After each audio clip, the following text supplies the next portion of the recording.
Bonjour à tous, j'espère que vous allez excellemment bien. Aujourd'hui, on se retrouve pour faire le débrief de la 6e étape de Tirreno Adriatico. On va revenir un petit peu sur tout ce qui s'est passé aujourd'hui.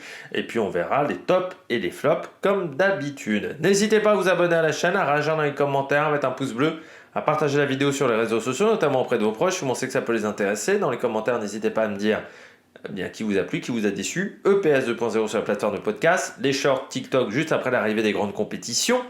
Si vous avez les moyens et que vous voulez soutenir mon travail, vous pouvez faire un super thanks et je remercie les gens qui le font. Et puis, vous pouvez vous abonner. Alors, j'enregistre, il est 21h35.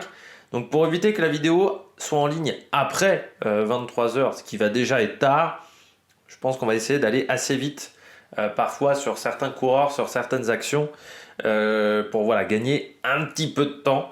Donc, peut-être que ça sera aussi court qu'hier, voilà, au niveau de la vidéo. Début de journée, gros tempo sur ce Tirreno Adriatico, notamment avec des leaders qui ont tenté de partir en échappée. Il y a eu un très très gros rythme sur cette étape. Ça n'a pas vraiment débranché. Autant sur Paris-Nice, le rythme n'a pas été très rapide, autant là on était plutôt en avance sur les horaires indiqués. Avec des grandes explications très loin de l'arrivée, notamment avec Ayuso qui a essayé d'être offensif, qui a pris des risques. Ça n'a pas payé, mais on peut saluer cette prise de risque. Et ce qui fait qu'on a eu ensuite une échappée, mais qui n'a jamais eu énormément d'avance, parce que vous aviez Visma Leasebike qui roulait derrière, ce qui fait qu'on était à 1 minute 30, grand maximum. Aussi parce qu'on avait des coureurs de talent, Carapaz, Leknessoud, dont on savait que ces coureurs-là pouvaient gagner l'étape. Et puis ensuite, on était dans la montée finale où c'était bien plus calme, même si on a senti un Ayuso qui avait peut-être un peu plus de mal dans un premier temps. Et puis derrière, Vingegaard a accéléré, a attaqué. Mais c'est une légère démonstration de Vingegaard. Contrairement à hier, où c'était la bonne grosse démonstration à la Vingegaard, on a senti aujourd'hui que il avait un peu du mal à faire un écart, en fait, tout simplement, sur Ayuso Indes. C'est-à-dire qu'il a fait son écart en 1 km, et puis après, l'écart s'est stabilisé. Mais je crois qu'à Grande Camino, sur la dernière étape, ça avait été un petit peu pareil pour Vingegaard. C'est-à-dire qu'il avait réussi à faire un écart tout de suite, puis après, ça s'était stabilisé, notamment avec Lenny Martinez, notamment avec Egan Bernal. Là, ça a été un petit peu la même chose. C'était moins fluide que la veille du côté de Jonas Vingegaard, si on veut parler à la danoise. Allez, on regarde tout de suite les coureurs au top. Attaque de Marlou! Coureurs au top, Vingegaard. Il était un step au-dessus de tout le monde. Alors, vraiment une marche, 3 marches, une jambe au-dessus de tout le monde quand même. Sur ce Tirreno Adriatico, parce que il gagne encore aujourd'hui, mais hier il était déjà costaud. Tu sens que encore une fois il arrive à faire la différence. Pourtant il est face à des Ayuso, à des Hindley, à des Ben O'Connor, c'est-à-dire qu'il n'est pas face à des Branquignoles, mais il arrive à être plus performant que ces coureurs-là. Donc il a été super efficace. Je crois qu'il a même encore un peu progressé, Vingegaard, ce qui est normal parce que ça reste un coureur qui est jeune, notamment sur cette capacité à accélérer sur des longues durées. C'est-à-dire qu'il essaye plus maintenant de faire des attaques, on va dire, à la Contador, ce que j'appellerais des attaques hyper courtes, parce qu'il sait qu'il n'a pas le punch de Pogacar, il n'a pas le punch de Remco Evenepoel. Par contre, il fait des attaques de 15-20 secondes sur la durée, où il va asphyxier en fait ses adversaires. Il met ses adversaires en sur-régime et après il les asphyxie. Et comme il les asphyxie, ils sont plus en capacité de reprendre leur vitesse de croisière tout de suite. Et c'est comme ça qu'il arrive à faire des écarts. Je pense qu'hier, j'ai dit derrière ça collaborait. Oui, derrière ça collaborait. Le problème c'est qu'il les a tellement asphyxiés dans un premier temps qu'il a creusé un écart. Et ensuite, il gère lui aussi son rythme de croisière. Et les autres arrivent à rattraper leur rythme de croisière. Ce qui fait qu'en termes de rythme de croisière, le rythme de Vingegaard et le rythme des mecs derrière est pas très différent. On voit qu'on est à peu près sur les mêmes vitesses. Mais comme il a réussi à les asphyxier auparavant, le temps que la barre jaune remonte, on dirait dans Pro Cycling Manager, où la barre rouge remonte, il y a un petit délai. Et lui, sa barre rouge, elle n'a pas été affectée. Il arrive à créer l'écart à ce moment-là. C'est totalement ce qui s'est passé, je trouve, aujourd'hui. Alors, il arrive à le faire parce que c'est Ayuso Hindley. Est-ce qu'il arrivera à le faire face à Pogačar cet été? Ça, c'est autre chose. Et puis, je trouve quand même, encore une fois, que Vingegaard est déjà plutôt très en forme. Et peut-être qu'en juillet, il y aura un peu de fatigue. Parce que l'année dernière, à la même période de l'année, il n'était pas aussi fort. Vingegaard, j'ai revu notamment des images de l'étape de Nice, où il a du mal à suivre notamment un David Gaudu. Donc là, on verra quand même sur Tirreno Adriatico, j'ai trouvé très bien. Alors peut-être qu'il a encore progressé dans sa préparation. L'année dernière, il avait peut-être fait une erreur avant Paris-Nice, erreur qu'il a corrigée. Mais peut-être que il est un peu trop tôt sur sa préparation. Ça pourrait être un problème en fin de Tour de France. Surtout que cette année, la fin du Tour de France, ça sera difficile. Donc ceux qui sont déjà défaitistes en disant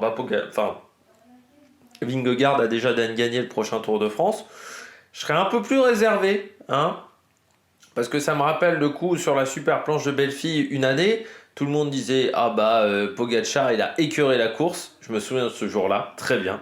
Moi j'avais dit faites attention, un Tour de France déjà c'est pas seulement le classement général, il y a aussi les sprints qui sont intéressants, la bagarre pour le maillot vert, la bagarre pour le maillot à pois. Et j'avais dit, on n'est qu'en première semaine de Tour de France, il peut encore se passer beaucoup de choses. Il s'est passé beaucoup de choses avec le col du Granon. Donc, faut pas croire qu'un Vingegaard peut pas être sujet à un craquage complet sur une étape. Ou ne peut pas se rater sur sa préparation, même s'il a été parfait sur les 2 dernières saisons. Ça ne veut pas dire qu'il va être encore parfait en 2024. Alors regardez, c'est arrivé à Froome d'avoir une année de moins bien. C'est arrivé à plein de coureurs, à Contador aussi,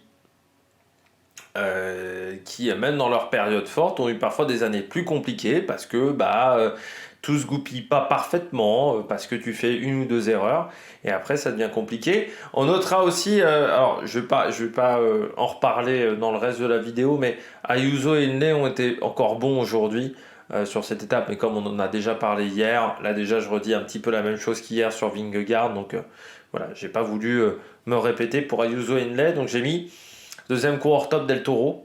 Il est assez incroyable quand même Del Toro, hein. Ça fait 3 mois qu'il est chez les professionnels. Il nous a fait un coup du kilomètre, qui était quand même très impressionnant. Il nous a fait un super chrono sur le Tour de l'Algarve. Et là, il fait une très belle étape de montagne, le Monte Petrano. Il finit 4e. En plus, il a été offensif dans le final. Ça a même aidé Ayuso pour son sprint. Donc non, fort Del Toro, parce que réussir à être à ce niveau-là, alors qu'encore une fois, c'est ses premiers mois chez les professionnels, ce qui fait qu'il a encore beaucoup à apprendre, Del Toro, putain, l'année prochaine ou dans 2 ans, Del Toro, s'il continue à ce niveau-là, Vingegaard et Pogačar, ils vont pouvoir commencer à s'inquiéter, franchement, parce qu'il a un niveau quand même de dingue pour le moment, Del Toro. Et là, le rythme dans la dernière partie de montée, c'est très très bien. Et il arrive vraiment à avoir un super rythme. O'Connor n'arrive pas à suivre. Enfin, c'est très fort ce qu'il a fait dans la fin de cette montée. Donc moi je trouve que c'est du très costaud. Et au général pour le moment Del Toro, enfin au général même quasiment à l'arrivée, il est 4e. C'est-à-dire c'est le 4e homme, quoi. Derrière Hindley, Ayuso, mais devant O'Connor, devant Rensman, devant Uttebrook aussi, dans la bagarre des jeunes générations. Et pourtant, Uttebrook a déjà de l'expérience plus que lui chez les pros. Donc c'est très très fort quand même de la part de Del Toro. 2 minutes 20, chapeau. Surtout que c'est pas le leader de son équipe, hein. Il y a Ayuso qui est leader. Donc non, c'est assez impressionnant ce qu'il arrive à faire, hein. À être à ce niveau-là du côté du Mexicain. Et puis, j'ai l'impression qu'il a déjà une intelligence tactique, quoi. On l'avait vu sur le Down Under, mais là encore, non, c'est très impressionnant, hein, ce qu'il arrive à faire. Il était bon sur le Tour de l'Algarve, bon sur le Down Under, bon sur l'Estradé, il a abandonné. Sur le Tour de l'Algarve, il avait abandonné, mais son chrono était quand même assez impressionnant. Là, sur Tirreno, il est très fort. Alors, il va être sur le Tour des Asturies, en avril. Il faudra faire attention à lui, hein. Je ne sais pas s'il y aura beaucoup d'adversaires sur ce Tour des Asturies. Enfin, en plus, il y aura un peu d'équipes World Tour au départ. Il y aura Movistar et eux en équipe World Tour. Donc, ouais, tiens, ça sera peut-être une bonne idée pour Total Energy pour marquer des points. Mais il faudra faire très très attention à Del Toro. Après, il ne faut pas non plus trop s'enflammer. Est-ce qu'on le mettra sur un grand tour cette année? Je pense que c'est encore un petit peu tôt.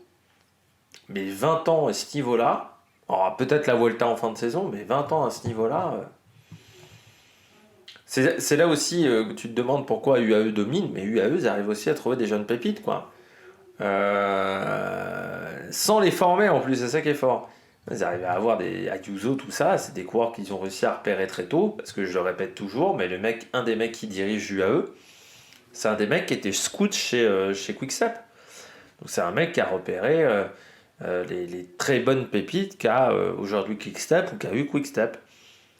Donc, voilà, c'est pas anodin si tu vois des jeunes performants chez UAE. C'est quand même l'équipe qui a Ayuso, qui a Pogacar, qui a Del Toro chez UAE.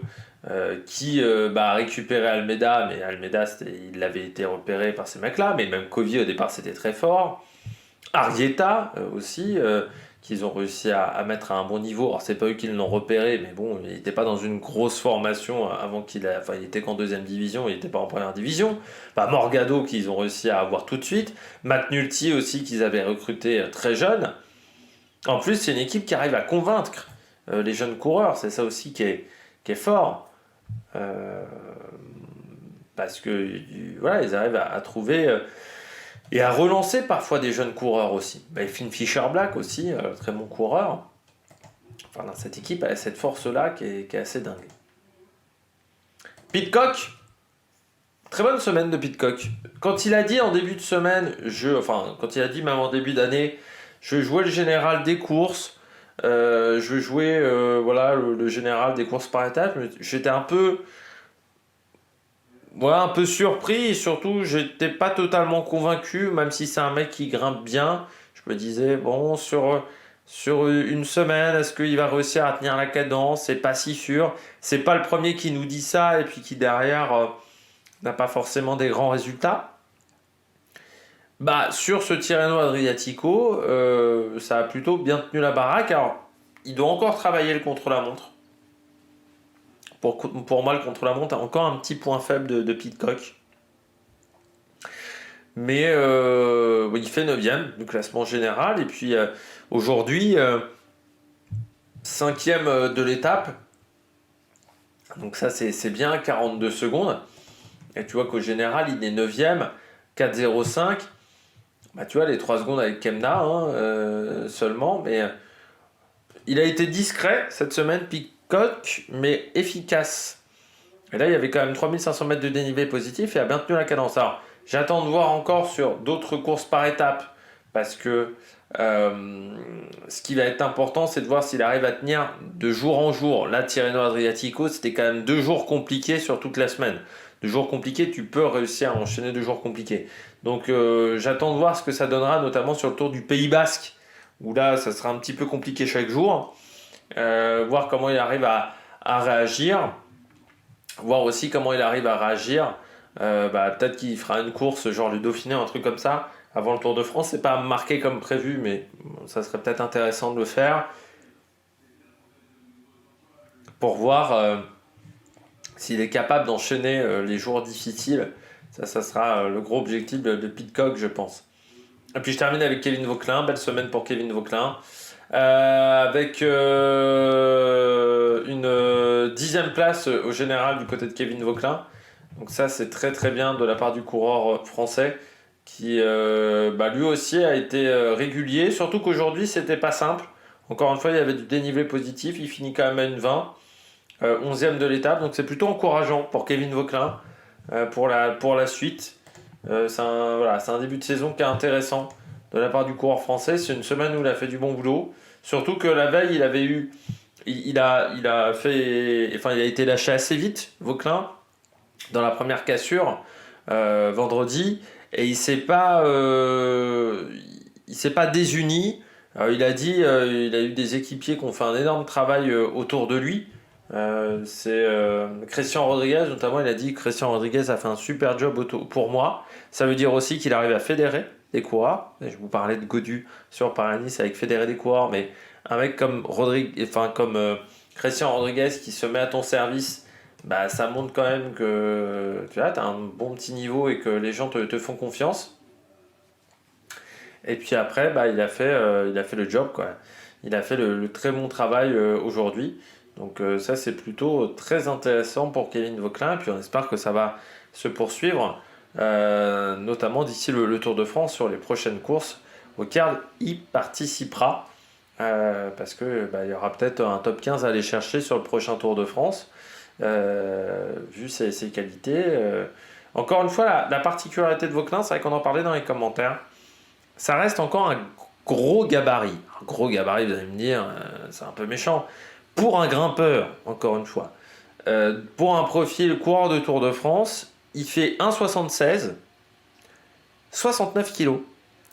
Alors, si vous voulez une comparaison, Remco Evenepoel, qui fait 1m70, fait seulement 61 kg. C'est-à-dire qu'il y a quand même un différentiel de 8 kg pour seulement 5 cm, je crois, de taille de différence. Je ne sais plus qui j'avais vu à 69 kg pour à peu près cette taille-là, mais on est plutôt sur des profils sprinters, presque, sur ces gabarits-là. Donc c'est vrai que du côté de Kevin Vauquelin, ça pourrait être intéressant de perdre peut-être, je dirais, 2 kilos pour mieux passer en montagne. Après, c'est quelque chose qu'il faut bien anticiper en amont, qu'il faut bien prévoir en amont, et je ne dis pas non plus qu'avec 2 kilos en moins, ça peut être fantastique, parce que parfois quand vous perdez des kilos, vous perdez de la puissance aussi. Parce que je rappelle que plus vous êtes lourd, plus vous développez de watts, naturellement. Donc il faudra éviter de perdre cette puissance, parce que ça fait partie de ses qualités, mais pour moi, s'il veut jouer le classement général des grandes courses par étape, 1,76, 69 kg, ça me paraît une chouille beaucoup en termes de poids pour être performant dans ce domaine-là. Parce que plus tu es lourd, plus c'est compliqué en montagne, tout simplement. Pour vous rappeler, par exemple, à titre de comparaison, il fait que 3 kg de moins que Bradley Wiggins, sauf que Bradley Wiggins, il faisait 14 cm de plus, je crois, de mémoire. Bradley Wiggins, je crois qu'il faisait 1,90. 1,90 pour 72 kg de tête quand il gagne le Tour de France. Voilà. Donc, si je prends notamment un Joaquim Rodriguez, Burrito, ça va pas me le mettre, Rodriguez, Joaquim Rodriguez, il faisait 1,69, 58 kg, par exemple.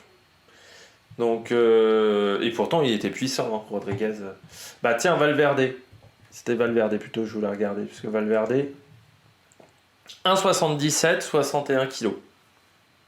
Voilà. Alejandro Valverde. Son dernier point marqué sur Pro Cycling Stats. Or, Valverde, il avait de la puissance. Donc, ça serait peut-être intéressant, encore une fois, de perdre 1-2 kilos qui pourrait vraiment l'aider en montagne. Parce que là, c'est vrai que pour le moment, son profil, c'est plus un profil puncher que véritablement grimpeur en termes de poids, de gabarit. Donc, il y aura peut-être un intérêt à perdre du poids. Mais encore une fois, déjà, je dis pas qu'il est obèse non plus. Et deuxièmement, des fois, ça ne marche pas. La perte de poids, des fois, c'est quelque chose qui n'amène pas en termes de résultats. On regarde tout de suite. Les bonnets d'âne. Je vous avais dit que je devais faire plus vite et je suis déjà à 20 minutes de vidéo. Daniel Felipe Martinez en flop. On va aller assez vite sur les flops peut-être. Daniel Felipe Martinez, pas exceptionnel. Je m'attendais pas trop à ça, vu son tour de l'Algarve. En plus, on peut même pas donner l'explication choc thermique. Peut-être qu'il a eu du mal à encaisser, tout simplement, son tour de l'Algarve. Mais c'est vrai que je trouve que cette semaine, il a été très, très discret, hein, tout simplement. Là, aujourd'hui, il finit derrière Carapaz. Il finit 39e à 6,37. Derrière les Knessoun, par exemple, les deux étaient quand même dans l'échappée qui a duré le plus longtemps. Donc, c'est pas fantastique. Alors que, encore une fois, son tour de l'Algarve était très très bien. Peut-être que c'est une question de programmation de saison. Voilà, qu'il est dans une phase où il est plutôt en train de préparer le Tour de Romandie, le Tour d'Italie. Donc, c'est-à-dire qu'il est peut-être sur une phase un peu de coupure d'entraînement. Il a quand même déjà 16 jours de course dans les pattes. Mais c'est vrai que là, aujourd'hui, c'est pas exceptionnel en termes de résultats. On aurait pu s'attendre à un petit peu mieux pour cette semaine de compétition. 17e du chrono, ce qui était son meilleur résultat de la semaine. 21e à Giulianova, 25e à Valle Castellana, 39e à Cagli, le Monte Petrano. Donc c'est pas fantastique. Voilà, du côté du coureur colombien. C'est vrai que je m'attendais à une chouille mieux aujourd'hui. On verra. Lui, il ira donc sur le Tour de Romandie. Giro aussi pour Daniel Felipe Martinez dans cette formation avec également Kemna. On verra ce que ça donnera. Mais c'est vrai que cette semaine n'a pas été exceptionnelle et on pourrait même se dire est-ce qu'il n'y aurait pas un intérêt à embarquer Genley également sur le Giro, ce qui n'était pas prévu à la base. Mais quand tu vois la forme qu'il tient pour le moment, la connaissance qu'il a également du Grand Tour italien, parce qu'il a déjà 4 participations au Giro, ça pourrait être intéressant de l'emmener, surtout que sur le Tour de France, il aura un rôle d'équipier, donc le mettre co-leader sur le Tour d'Italie, ça n'aurait pas un énorme problème. Mais on verra quelle sera la stratégie pour la Bora. Est-ce qu'on modifiera un petit peu la programmation de course de Genley qui ira sur le Grand Prix Miguel Indurain fin mars et le Tour du Pays Basque au mois d'avril. Deux courses qui sont très intéressantes.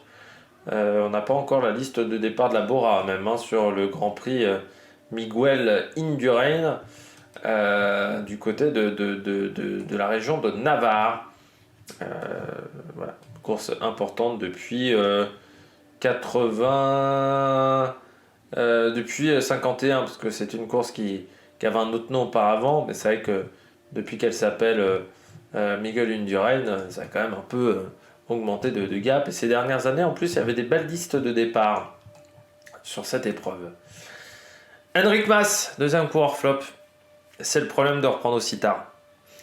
C'est très compliqué de reprendre après les autres, en fait. La phase de reprise, on le dit toujours, c'est janvier-février.